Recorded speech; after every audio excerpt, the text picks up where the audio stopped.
오늘 메시지 본문은 창세기 3장 1절부터 6절이 되겠습니다. 제목을 별것 아닌 것 같은데 치명상이라는 제목으로 말씀을 준비했습니다. 본문을 읽기 전 슬라이드 한 장을 먼저 보시겠습니다. 많이 보신 심볼이죠? 이런 걸 이모지라고 합니다. 그죠? 아시지만 문자 메시지, 우리 전화기에 있는 문자 메시지에 사용되는 기호로서 감정을 나타내는 이제 표시지요. 이거는 어떤 감정을 나타내는 것 같습니까? 네? 어떤 감정이죠? 네, 웃는 얼굴이에요, 그죠? 네, 웃는 얼굴입니다. 기쁘고 행복하다는 의미죠. 이거는 어떤 것 같습니까? 슬퍼요, 그죠? 슬픈 얼굴입니다. 네, 너무 불행하고 괴롭고 힘든 감정을 나타내는 이모지죠. 지난주에 저희가 살펴본 창세기 1장에서부터 2장의 천지 창조, 특히 인간 창조 내용은 당연히 이 왼쪽에 속해 있죠. 우리가 보기에도 그렇지만 하나님께서도 여러 번 보시기에 좋았더라고 반복하시면서 흡족해 하셨습니다. 그리고 특히 인간 창조 이후엔 보시기에 심히 좋았다라고 말씀하셨어요. 그러니 하나님도 인간도 만물도 다 이 왼쪽에 있는 스마일리 페이스였습니다. 그러나 창세기 3장에 들어오면서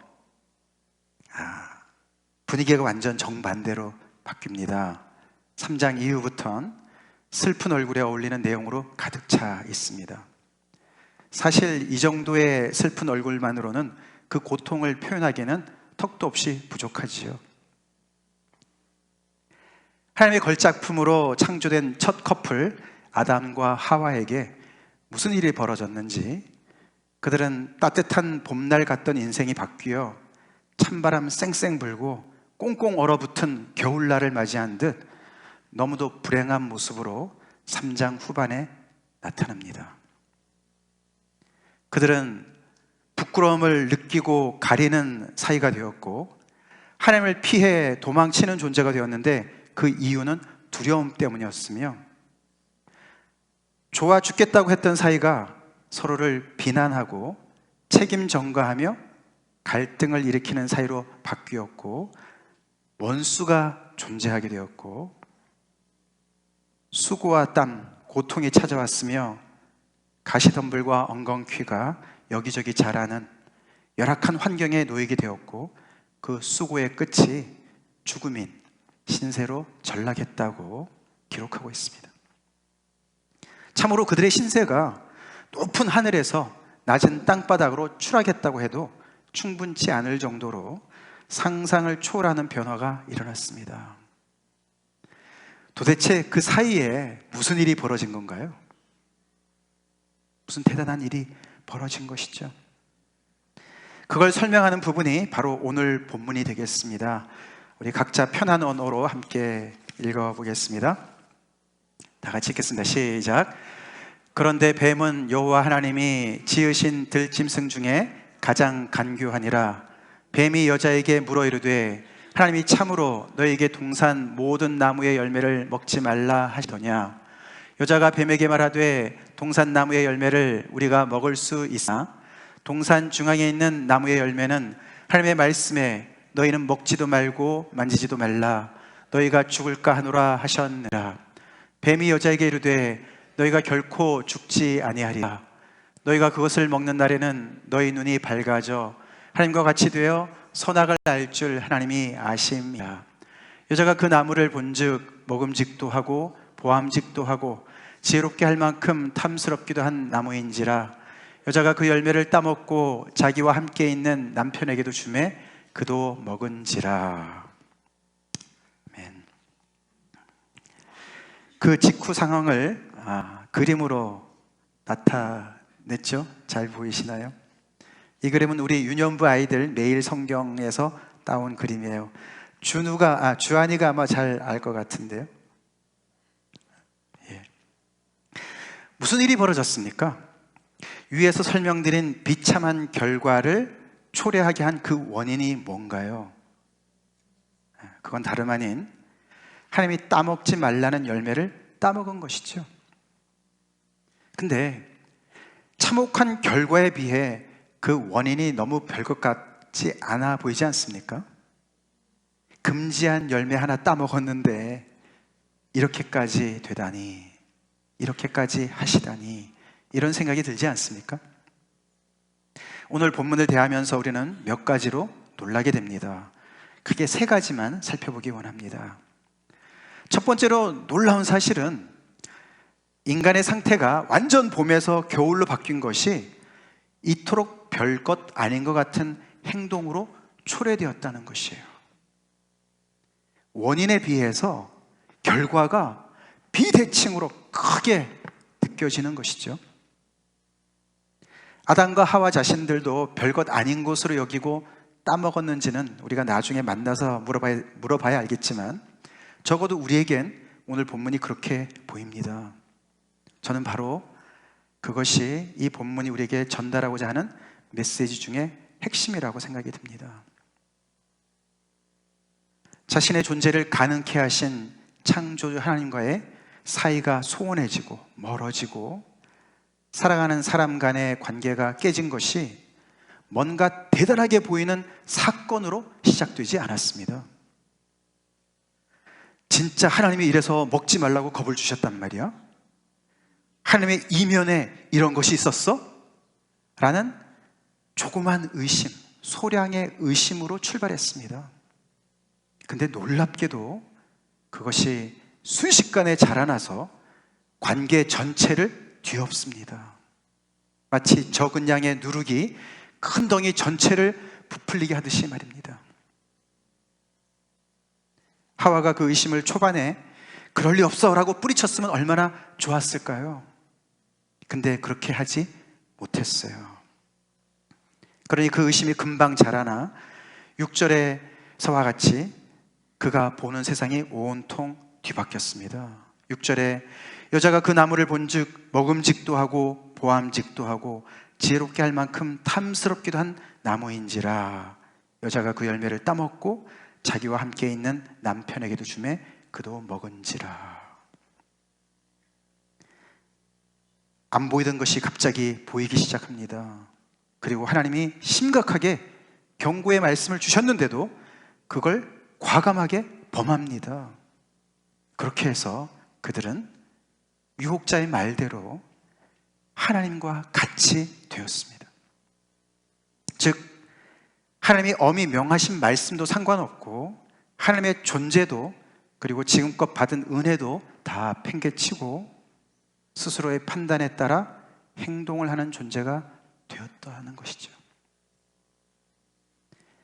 하나님과 같이 된다는 것은 이처럼 멀리 있는 것이 절대로 아니에요. 난 그 정도의 욕심은 없어. 난 그냥 소박하게 내 원하는 대로 내 인생 살고 싶어 라고 생각하는 그 자체도 이미 스스로를 높여서 하나님과 같이 된 상태라는 것입니다. 왜 그랬을까요?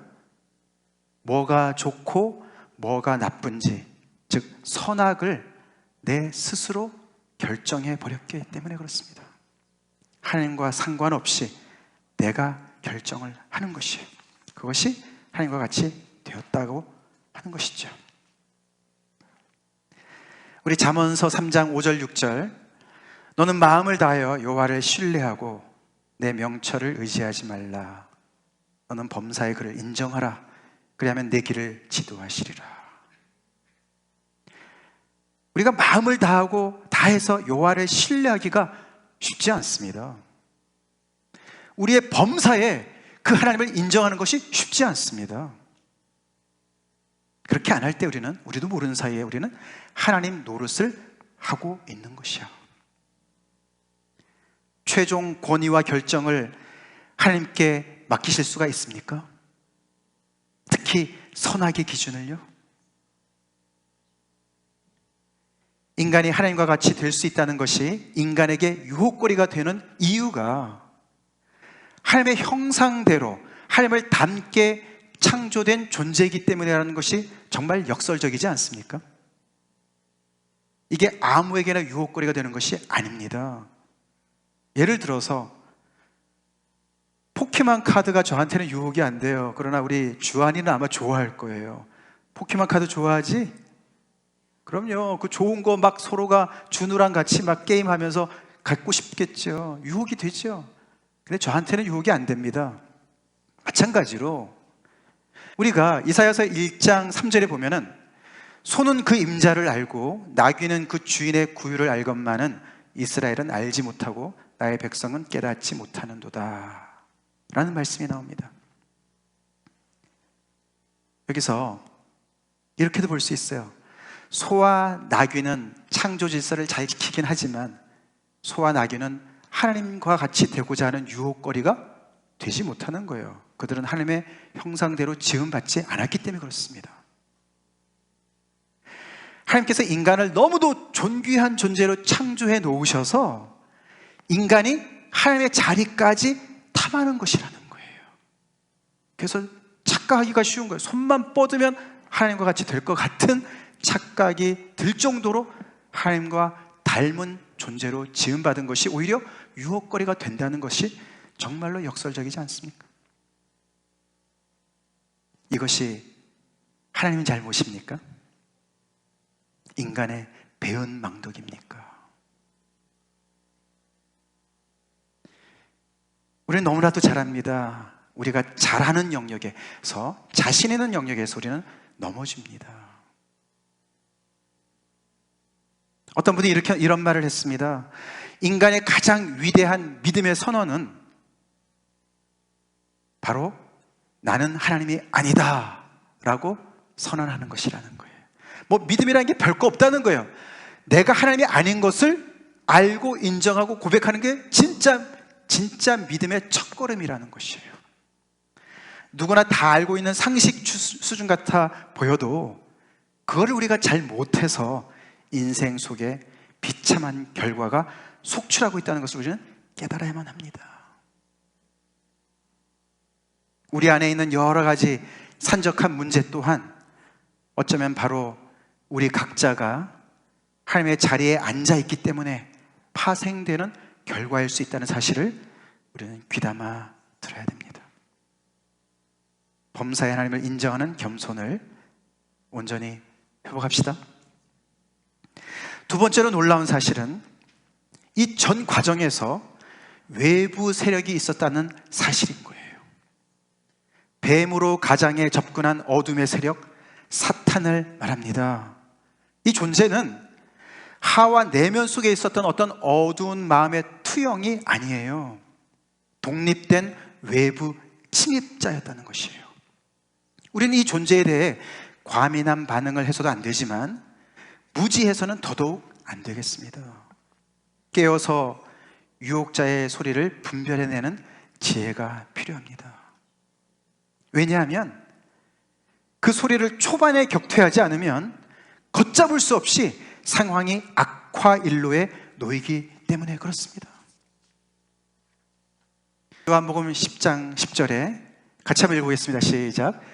도둑이 오는 것은 도둑질하고 죽이고 멸망시키려는 것뿐이요 내가 온 것은 양으로 생명을 얻게 하고 더 풍성히 얻게 하려는 것이라. 이 유혹자가 무섭지 않습니까? 이 유혹자를 이길 수 있는 길은 깨어있는 길밖에 없습니다.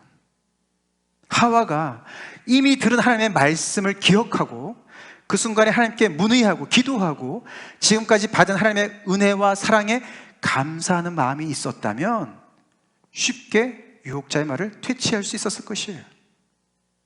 마찬가지입니다. 우리 또한 들은 말씀을 기억하는 것과 항상 기도하는 심정과 받은 사랑과 은혜에 대한 감사와 겸손의 마음이 있으면 겁낼 것 없습니다. 아멘이십니까? 겁낼 거 없어요. 세 번째 놀라운 사실로 넘어갑니다. 세 번째 놀라운 사실은 이 비참한 결과 속에서조차 하나님의 은혜가 빛나고 있다는 것입니다. 그래서 이 은혜를 가만히 보면 아까 우리가 처음에 볼 때는 원인에 비해 비대칭으로 보이는 결과가 더 커 보였지만 하나님의 은혜를 가만히 보면 원인에 비해 비대칭으로 결과가 작은 것을 알 수가 있어요.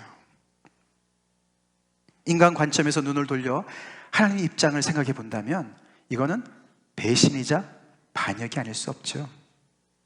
그래서 하나님은 공의롭게 재판을 하십니다만 그렇다고 은혜를 완전히 거두지는 않으세요.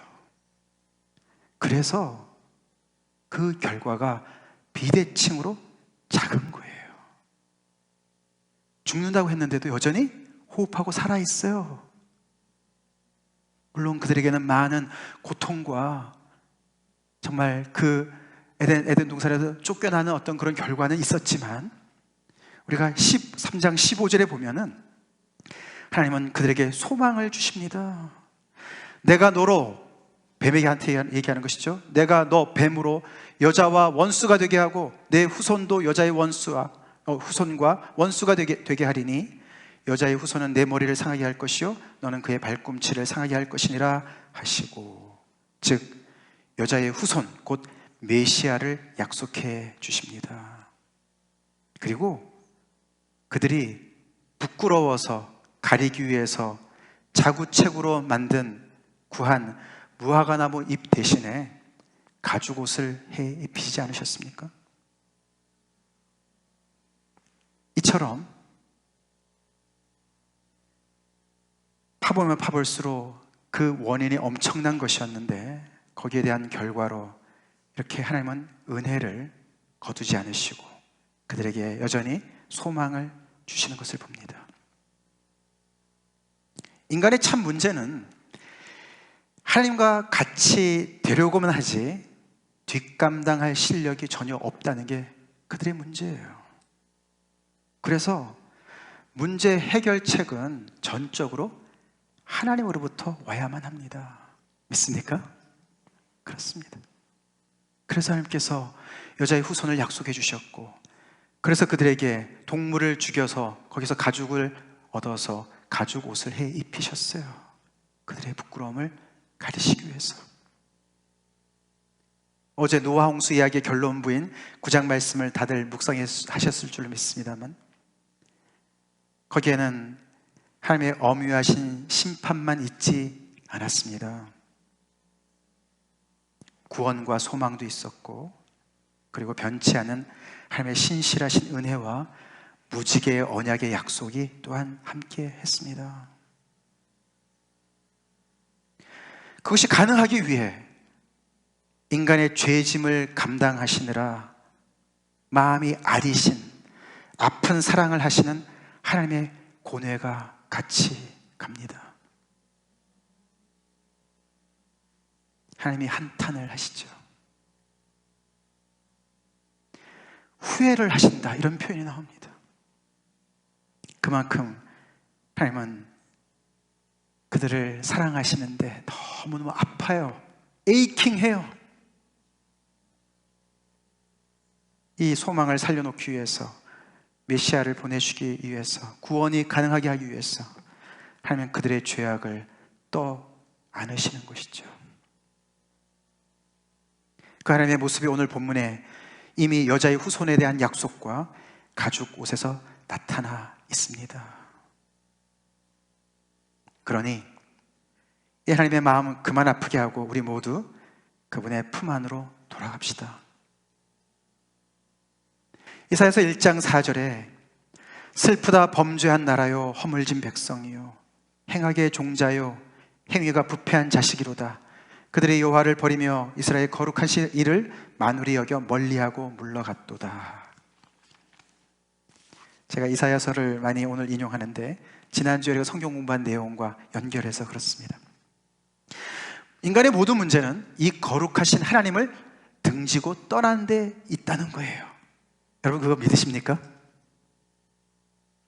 오늘날 우리 또한 아담과 하와가 맛본 슬픈 사연들을 주변에서 질리도록 듣기도 하고 또 직접 경험도 하며 살고 있습니다. 그렇지 않습니까? 가리고 싶어도 좀처럼 가려지지 않는 수치심, 낮은 자존감, 이런 것에 시달립니다. 두려움에 사로잡혀 삽니다. 갈등의 관계, 원수지간의 관계 또한 낯설지 않아요. 믿는 사람들이라고 다른가요? 별로 그런 것 같아 보이지 않습니다. 비난과 책임 전가와 고통과 가시덤불 엉겅퀴로 가득 찬 괴로운 환경, 인간관계가 남의 얘기만은 아닌 듯하지요. 이것이 현실이라면, 지금 사실이라면 우리는 비참한 결과만 크게 볼 것이 아니라 그래도 이만하게 지켜주시고 막아주시는 비대칭으로 더 큰 하나님의 큰 은혜를 기억해야 하고, 더 나아가 하나님의 아픈 사랑 앞에 눈물로 회개하고 하나님께로 돌이키는 결단이 있어야 되겠습니다.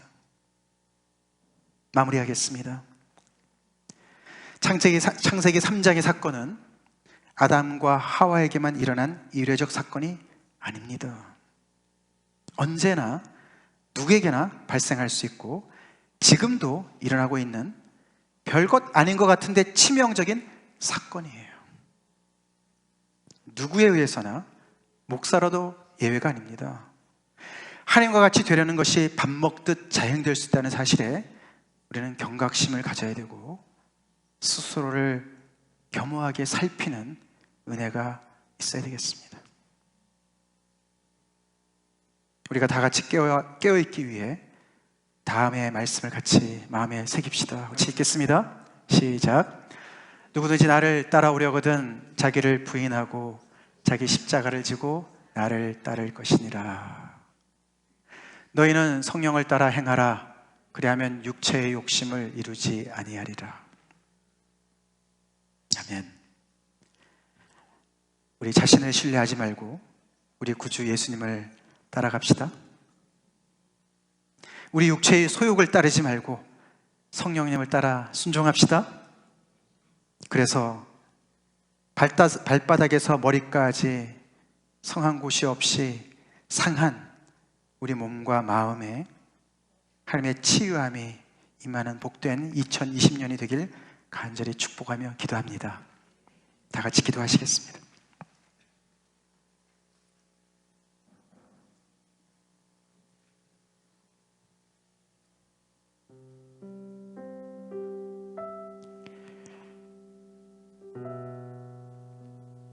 우리 인생에 울 일밖에 없는, 고통스러운 것밖에 없는 그런 우리에게 은혜를 거두지 아니하시고 오늘도 말씀으로 우리를 다독거리시고,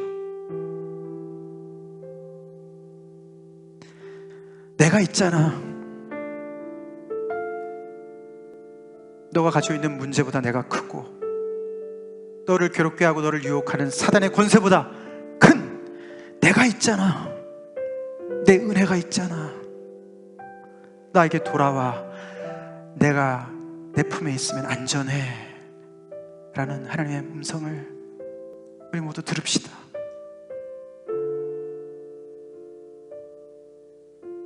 지금 현재 우리가 겪고 있는 많은 혼란과 고통과 어려움이 무슨 대단한 일로 시작된 것이 아닐 수도 있는 것이에요. 따지고 보면 대단하지요. 근데 그것은 조그만 의심으로 출발하고 결국 그래서 내 스스로 판단하고 결정을 내리고 행동한, 하나님과 같이 된 바로 그것 때문에 그렇게 되는 것입니다.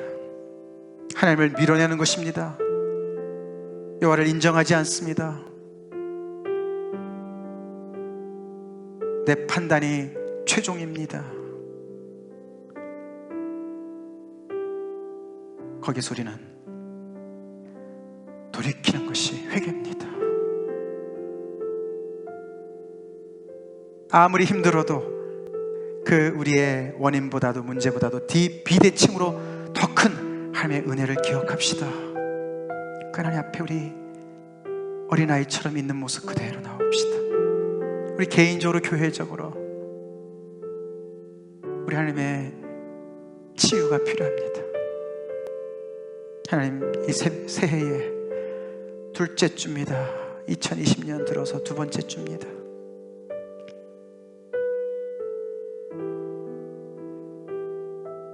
스스로 하나님 된 자리에서 내려옵니다. 하나님을 인정하고 왕좌에 하나님을 다시 모십니다.